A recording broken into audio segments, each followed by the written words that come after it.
Bueno, por favor, abran la poderosa a Éxodo capítulo 2.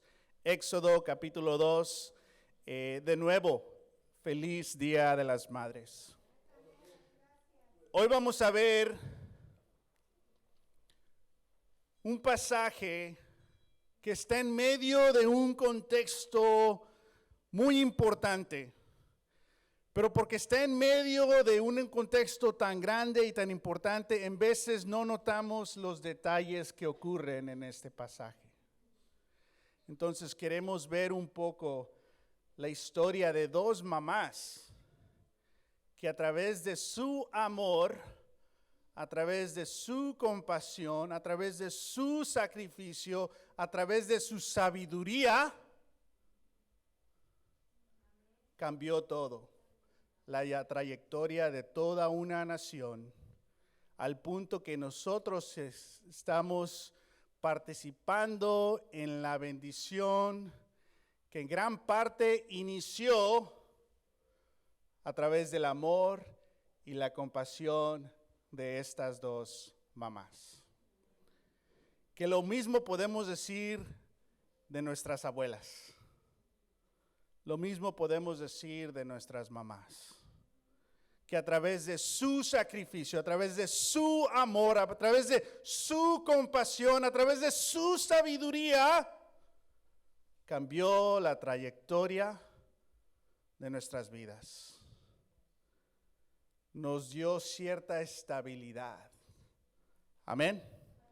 A pesar de un contexto tan difícil.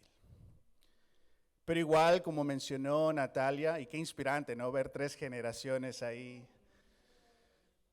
Puede ser un día difícil también, porque recordamos quizás a nuestras mamás que ya no están aquí. Nuestra abuela que quizás ya no esté con nosotros. Y hay espacio para tener alegría y tristeza a la misma vez. Hay espacio para tener agradecimiento y lamentar a la misma vez. También queremos dar espacio para las pérdidas que pueden haber en nuestras vidas. Quizás el no poder tener hijos, que también es una pérdida.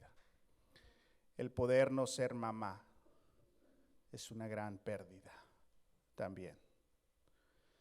Pero también quizás no tuvimos una muy buena relación con nuestra mamá o no crecimos con nuestra mamá. Entonces hay toda una dinámica aquí de sentimientos, pero en la mesa de Dios todas esas emociones son bienvenidas y hay espacio para pertenecer y conectarnos con el Dios de compasión. Amén. Éxodos, capítulo 2. Éxodo, capítulo 2. Voy a leer lentamente el capítulo 2, dándole espacio al Espíritu Santo que te dé una imagen o una palabra. No hay prisa, queremos leer. Después de leer, quiero compartir en la pantalla 3 escrituras o 4 escrituras que hablan un poco de lo que acabamos de leer, ¿ok? Y después de tener toda esa información de las escrituras, tendremos una reflexión y participaremos en comunión. ¿Amén? Muy bien. Éxodo, capítulo 2, dice: Hubo una levita que tomó por esposa a una mujer de su propia tribu. La mujer quedó embarazada y tuvo un hijo, y al verlo tan hermoso, lo escondió durante 3 meses. Cuando ya no pudo seguir ocultándolo, preparó una cesta de papiro, la embadurnó con brea y asfalto, y poniendo en ella al niño, fue a dejar la cesta entre los juncos que había a la orilla del Nilo. Pero la hermana del niño se quedó a cierta distancia para ver qué pasaría con él. Voy a hacer una pausa aquí porque no hice un punto que nos va a ayudar. En el capítulo 1, Faraón dice, estos judíos, estos hebreos son muy numerosos. Egipto es para los de Egipto. Y estos migrantes que están aquí en nuestra comunidad están creciendo. Y si se unen, pueden, uno, derrotarnos, o dos, se pueden ir. Faraón no quería que se fueran, porque es la mano de obra. A través de su sacrificio, de su trabajo, nos hacen ricos y nos dan poder. Pero ahora son muchos. Entonces los descendientes de José están creciendo en Egipto. José entró décadas antes a Egipto y en el pasado hemos leído ese contexto de cómo Dios utilizó a José para ayudar a que todo su pueblo durante una escasez de comida pudiera entrar a Egipto y ser salvos, tener comida, tener espacio, tener lugar. Pero llegó otro faraón que no tenía compasión con el hebreo migrante y tiene esta perspectiva, esta retórica y política nacionalista. La gente sigue siendo igual. Y dice, hay que controlarlos para que se queden como esclavos, trabajando y dándonos poder y riqueza.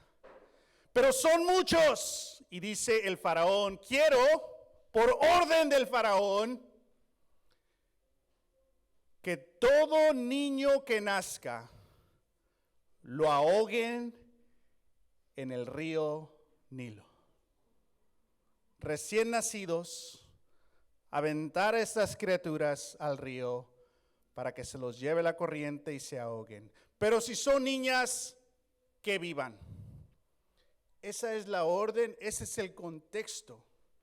Y luego nos dice la historia de dos mujeres que ayudan a dar parto a estas mujeres, que deciden desobedecer al faraón y cuando nacen niños, dejan que los niños vivan.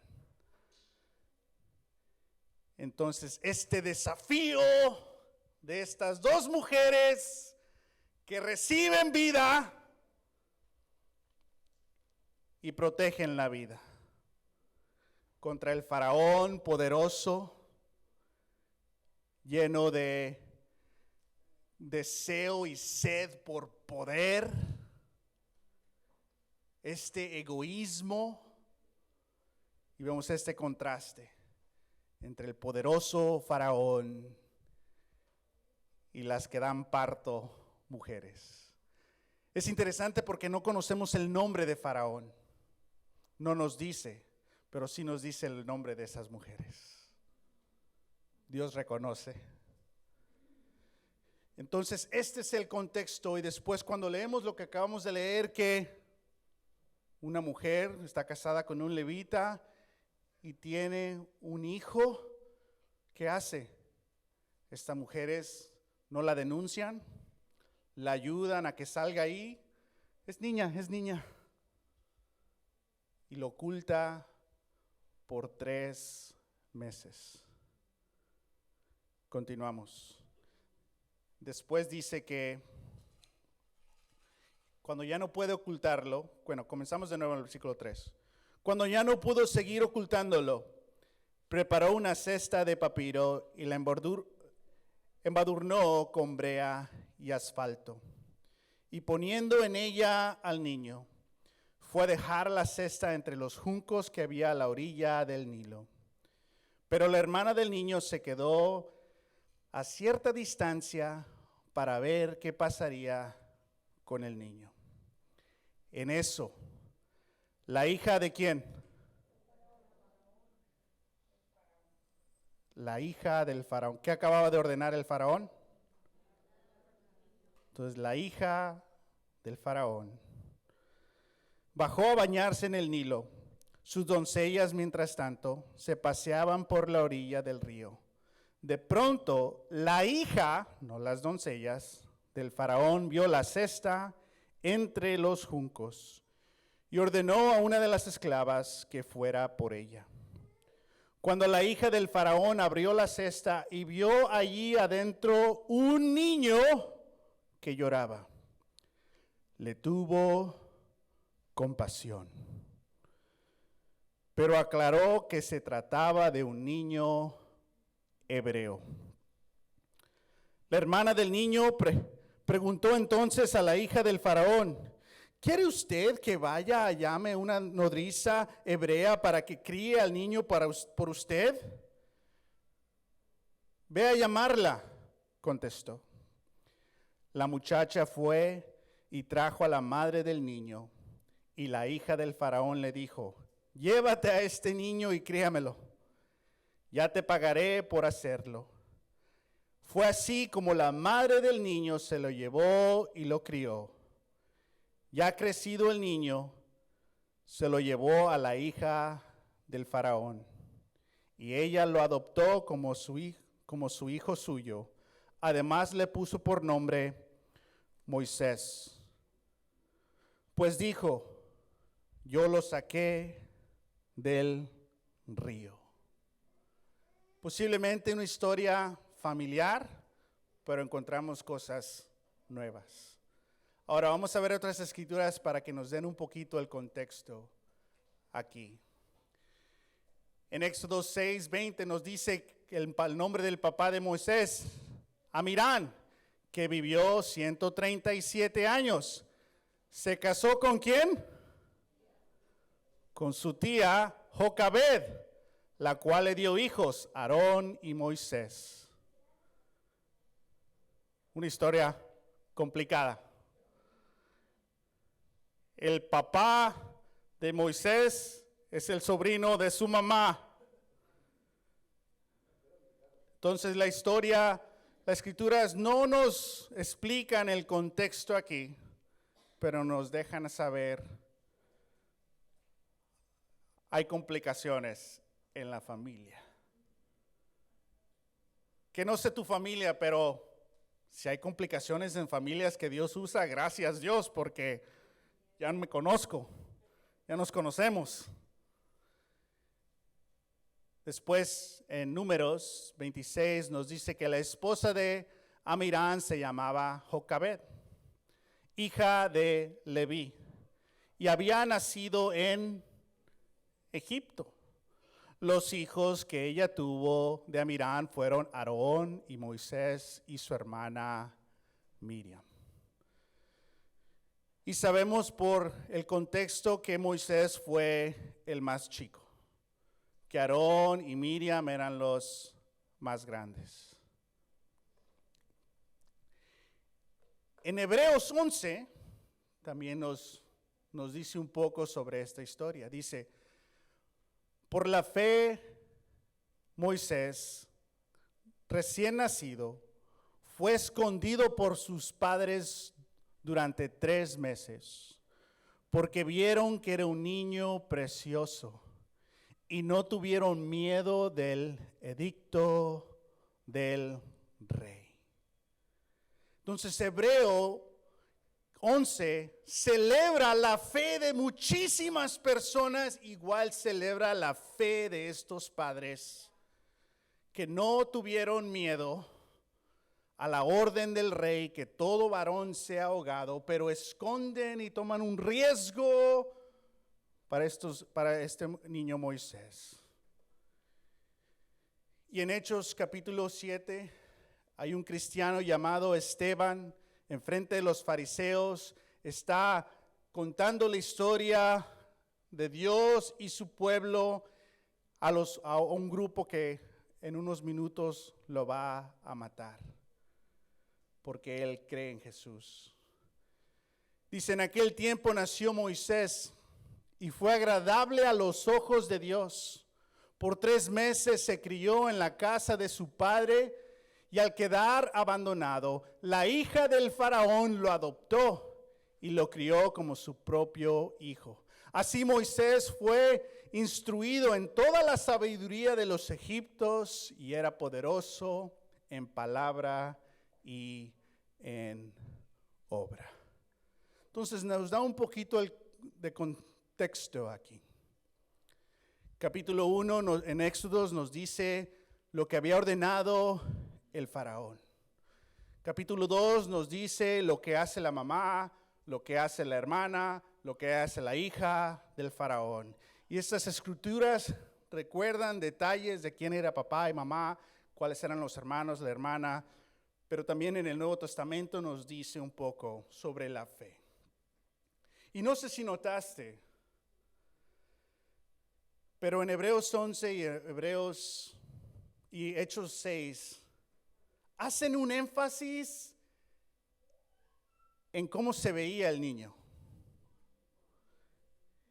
Y uno puede especular, es que tenía una señal, que era un elegido de Dios, y posiblemente. Yo pienso que simplemente lo vieron así como tú, mamá, viste a tu hijo, a tu hija, por primera vez. ¿Recuerdas esos momentos? Esos momentos de ver a esta criatura a la cual ya estabas físicamente, emocionalmente, espiritual, conectado con esta criatura.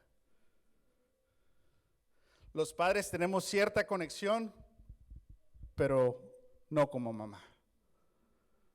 ¿Y recuerdas, mamá, esos momentos de tener en tus brazos y ver a tu hijo, ver a tu hija?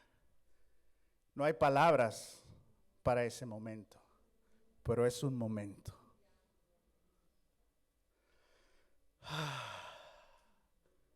Y el papá todo preocupado ya.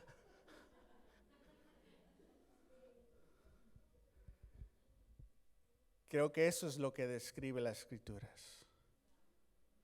Lo que siente toda madre al ver a su hijo y a su hija recién nacido. Entonces, ¿qué ocurre aquí? ¿Qué haces si tú eres la mamá de Moisés? ¿Cómo se llamaba ella? Jocabed. Ahora, sus comadres le decían la Joqui.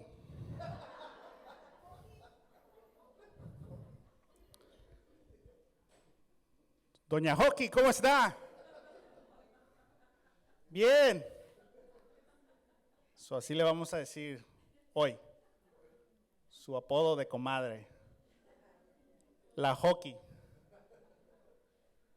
Amén.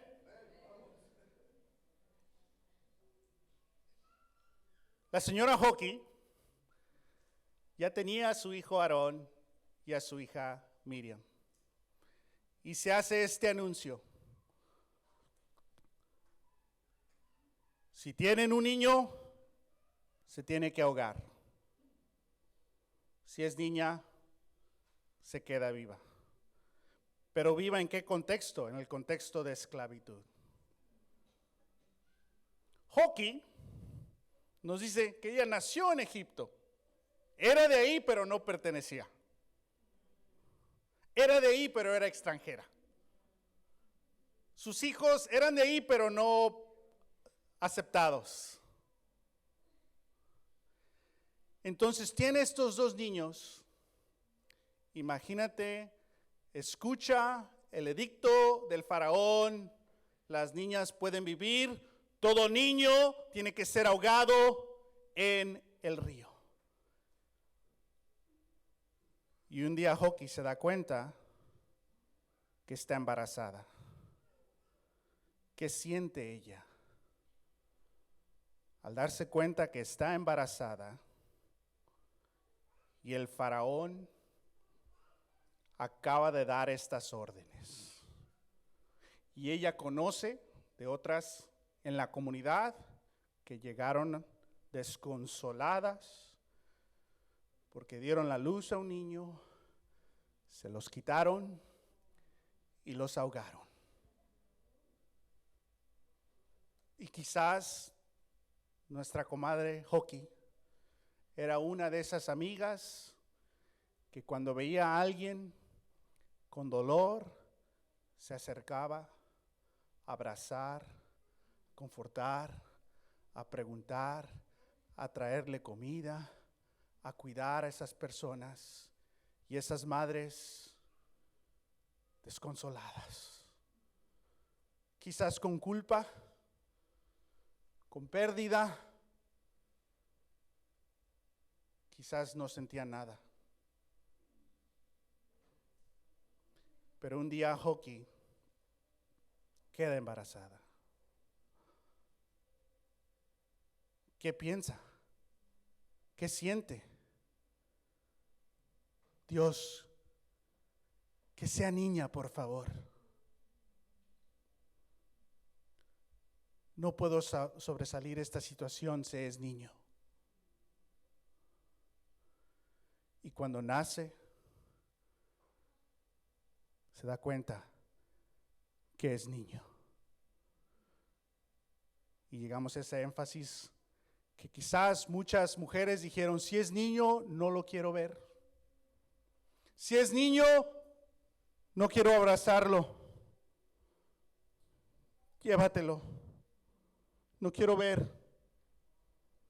Pero quizás ella dijo, dámelo. Y estas otras mujeres, llévatelo. Ya. Escapar de ese lugar, haber dado a luz. ¿Y ahora qué hace? Lo trata de esconder por 3 meses. En el resto del servicio aquí vamos a escuchar niños llorar y todo eso. Cuando un niño es obvio y es bienvenido, llévatelo de aquí. No somos faraón. Los niños pueden llorar. Pero la comunidad se da cuenta si hay un niño, bueno, si hay una niña. Y quieren ver, quieren conocerla. Pero ¿confías en los vecinos? Quizás en algunos sí, quizás en algunos no. Entonces tienes que esconder a esta criatura. Y nos dice la escritura que después de 3 meses ya no podía esconder a esta criatura y tenía miedo de que iban a tomarlo y lo iban a ahogar. ¿Recuerdas tu hijo de 3 meses? El cambio, la conexión, el llanto. Ese es llanto de hambre, ese es llanto de sueño, ese es llanto que ya se hizo, ese es llanto de que ya se hizo de los dos. O sea, ya conoces a tu criatura. Y no puede más. Y va a preparar esta canasta. ¿Te imaginas lo que siente Joki preparando esta canasta? Donde va a dejar a su hijo para quizás ya no verlo. ¿Qué siente ella al preparar esta canasta de despedida? Esta canasta de separación. Y pone al niño.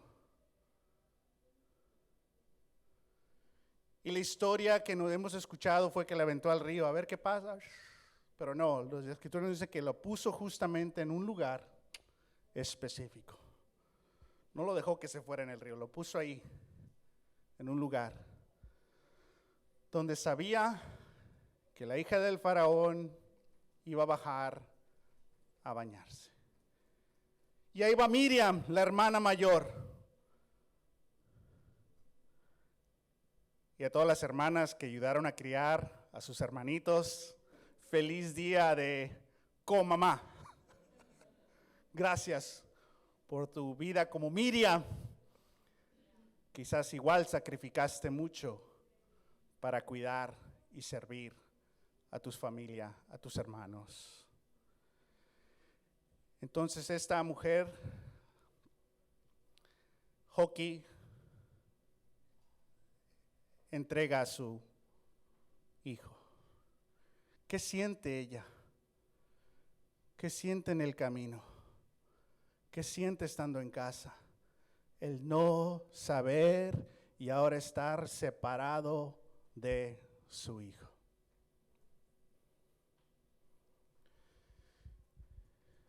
Yo tengo parte de lo que yo hago, ministro aquí localmente, pero soy director de los programas Hope Worldwide en Tijuana, en la frontera, donde esta historia se está viviendo actualmente.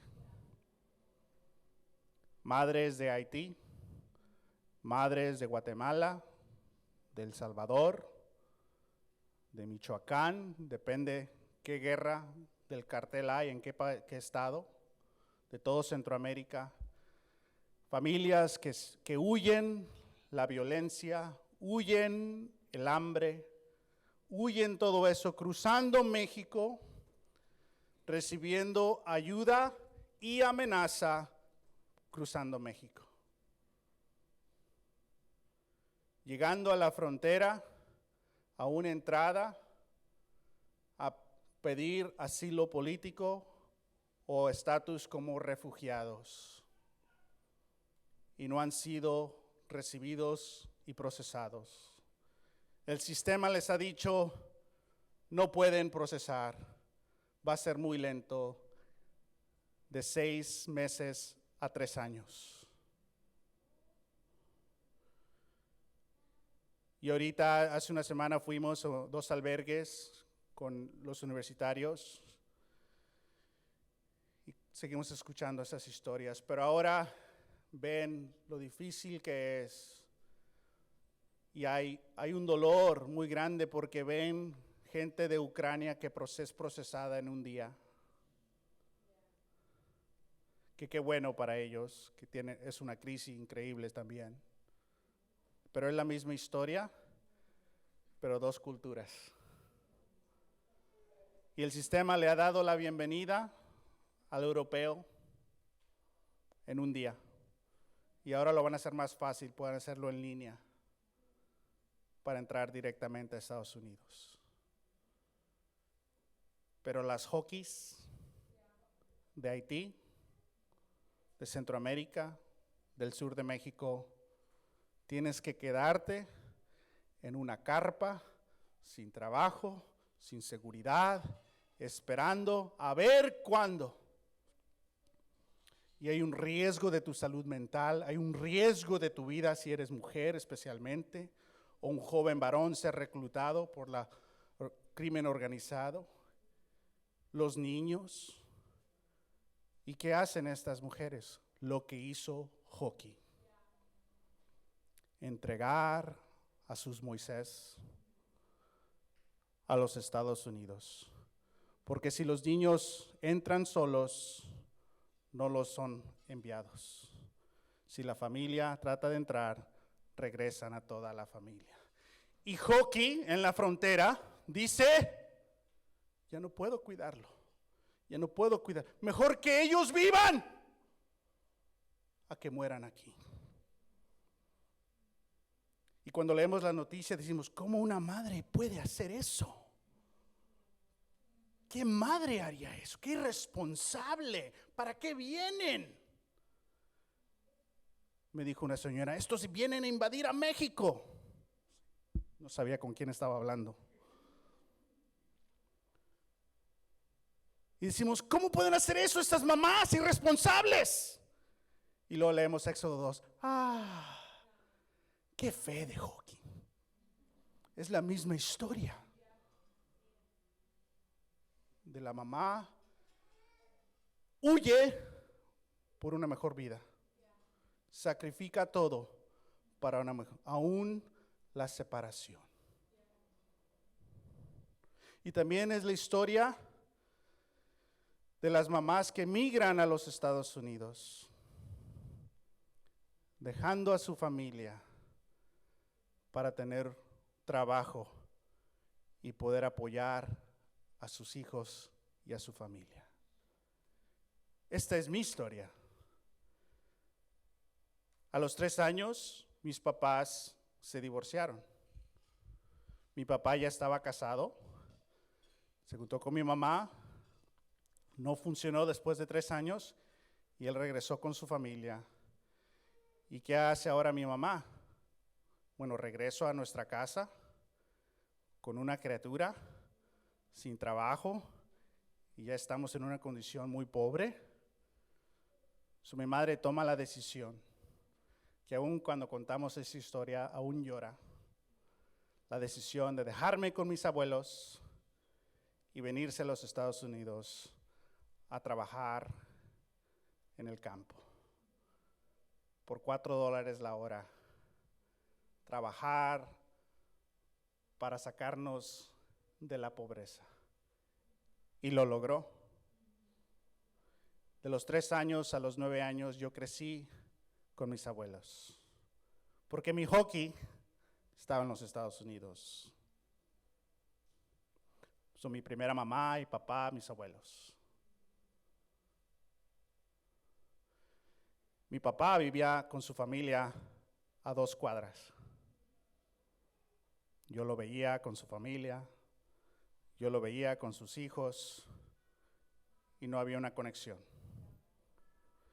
Pero mi mamá, que estaba en los Estados Unidos, llamaba, escribía fotos, dinero para mis cumpleaños, dinero para una escuela privada en el centro, ahí en Tepic. Siempre mis zapatos nuevos, porque ahí en la cuadra sabías quién tenía familia en los Estados Unidos. Y cuando esos niños tenían fiesta y tenían familia en Estados Unidos, tú ibas porque iba a ser dulces de calidad. No te perdías esa piñata. Pero es la historia de hockey. Es la historia de las mamás que han sacrificado. Es la historia de la mamá en los Estados Unidos que tiene que tener 2 trabajos para pagar la renta, para pagar los gastos que existen en los Estados Unidos.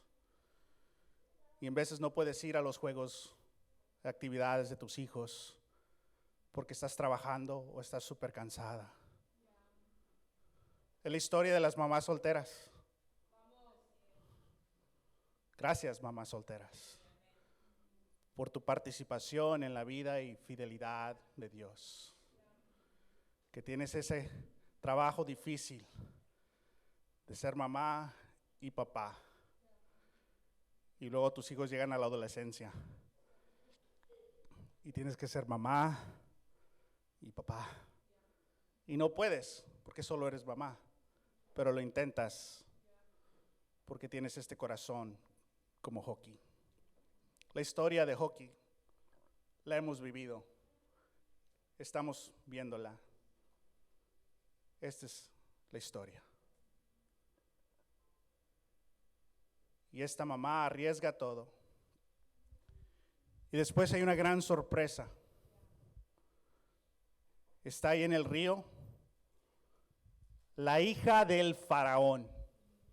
Conoce a papá, la princesa, literalmente hablando. Y las doncellas están por allá, porque quizás si ellas hubieran visto la canasta dicen algo, y su esclava personal le dice, vea, tráeme la canasta. Inmediatamente la hija del faraón reconoce que es niño y es hebreo, quizás por la circuncisión. Y ahí está Miriam, con su sabiduría. Disculpe, señorita, ¿quiere que le traiga una hebrea para que la cuide? Y va por su mamá. ¿Y te imaginas cuando llegó Miriam? Mamá, mamá, la hija del faraón encontró la canasta. Inmediatamente la mamá dice, pues ella lo ahogó. Dice, no, yo le dije que si lo quería cuidar, mamá, lo va a dejar vivo. Y mamá, te va a dejar que tú lo cuides, pero no le digas que eres la mamá. Imagínate ese reencuentro. ¿Qué sintió Joki abrazando a Moisés? La reacción física de Moisés, reconociendo los brazos, el olor de su madre, acercándose a su pecho. Y después nos dice que cuando creció Moisés, lo tuvo que entregar otra vez para que sea educado con Faraón, ¿no? Y esa es la vida que mamá vive, ¿no? Dando vida, protegiendo, entregando. Y cuando hay problemas, mamá, ahora sí te acordaste, ¿verdad? Mamá. La mamá ya sabe cuando los hijos quieren algo, ¿verdad? Hola mamá y buenos días. Hasta hablan español, siempre hablan más inglés y luego les sale el español. Todo el día en inglés. Hey mom, how's it going? Pero quieren algo. Buenos días, mami. Y vemos Joki viviendo toda esta vida, dando vida, protección y entregando, dando vida, protección y separación. Y como adulto me imagino a Moisés manteniendo los valores de su mamá, de su cultura, su lenguaje hebreo, pero también hablando el lenguaje de Egipto, viviendo entre dos culturas, como muchos de ustedes que crecen aquí, que pueden ir allá y están como en casa con los de inglés, y vienen para acá y están como en casa, que tú vives como Moisés. Queremos una iglesia en español porque no queremos ser parte de una iglesia donde no hay un espacio para nuestras mamás. Yo no voy a ser parte de una iglesia donde no hay un espacio para Jokis. Por eso necesitamos esas iglesias en español y bilingües. Por todo lo que han hecho nuestras mamás por nosotros, igual nosotros podemos servir y apoyar. Amén. Y la hija del faraón, no le falta nada. La vida ideal, prestigio, poder, comodidad, lujos, doncellas, esclavas. No trabajas, te puedes bañar en el río. Tienes todo. Solo tienes que serle obediente a papá faraón. Y papá faraón dice, quiero que todos los niños se ahoguen. Y quizás días antes, semanas antes, cuando salió esta princesa, vio a niños flotar en el río. Vio a las mamás del otro lado del río llorando. Pero un día entra a ese río donde esos niños han sido ahogados, ve la canasta, ve a Moisés y quizás reconoce lo que estaba diciendo Miriam. Ajá, sí, tráela. Quizás reconoce, esa es su mamá, pero la princesa obedece ¿qué? Dice que tuvo compasión. La orden del papá faraón fue, maten, ahoguen a los niños, pero la hija es conmovida por compasión. Si leemos el resto de Éxodos, Faraón empieza en el trono y él acaba al lado del río llorando porque sus fuerzas armadas han sido ahogadas. El que comenzó en el trono ahogando, termina al lado del río llorando con su poder ahogado.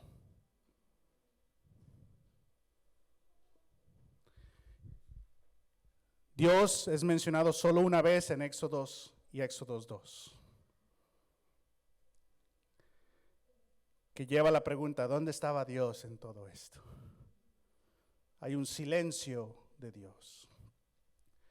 Pero después nos dice que Dios se llena de compasión al escuchar los llantos de la gente en esclavitud. La princesa siente compasión, así como Dios siente compasión. La hija del faraón participa en la vida y el corazón de Dios y hace lo correcto, aunque arriesga todo. Que puede ser, describe a todas las mamás, hacen lo correcto, arriesgando, sacrificando todo. Entonces Dios comienza en silencio en Éxodo y termina liberando a su pueblo. Entonces Dios va así y Faraón va así. Ese es Éxodo. Pero parte de lo que derrota a Faraón fue la compasión de su hija. Que podemos decir, compasión derrotó al imperio. No inmediatamente, pero fue el comienzo. Porque tuvo compasión con Moisés. Y Moisés llegó a ser el instrumento principal de liberar a su pueblo. Vamos a tomar comunión. ¿Qué te conmueve de esta historia? ¿Cómo te identificas tú? ¿Cómo te identificas con tu familia y tu cultura en esta historia? ¿Qué te ha dicho Dios hoy? Y a pesar de todos los retos, no pierdas la bendición de ser una persona que tiene compasión. No pierdas la bendición de ser una persona que tiene compasión. Las familias en la frontera sobreviven porque hay grupos que tienen compasión con ellos. Seamos un pueblo, seamos gente y personas que no buscamos la comodidad del imperio, pero arriesgamos todo por la compasión de la salvación de otras personas. Oremos.